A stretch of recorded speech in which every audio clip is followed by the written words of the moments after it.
Perlawanan Islam di Irak mengumumkan bahwa pasukannya kembali menyerang pangkalan militer milik Amerika Serikat. Tak tanggung-tanggung, pasukan tersebut menyerang dua pangkalan Amerika Serikat sekaligus, yakni Konoko dan Green Village di wilayah Suriah.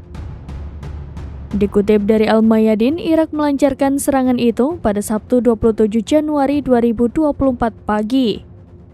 Dikutip dari Al-Mayadin, Irak melancarkan serangan itu pada Sabtu 27 Januari 2024 pagi menggunakan drone.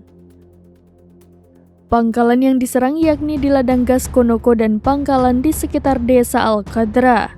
Irak menegaskan komitmennya untuk terus melawan Amerika di Irak.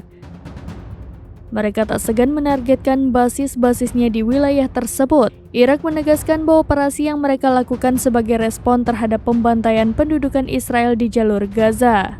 Sebelumnya, pada Jumat 26 Januari 2024, pangkalan Amerika Serikat Ain al-Assad di Irak Barat menjadi sasaran drone. Bahkan baru-baru ini perlawanan Irak memperluas cakupan operasinya di tengah agresi Israel yang sedang berlangsung di Gaza.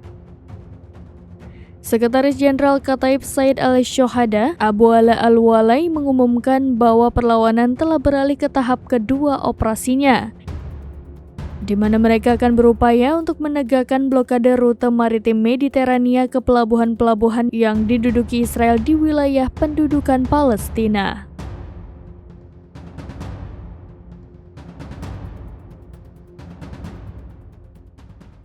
Download Tribun X sekarang, menghadirkan lokal menjadi Indonesia.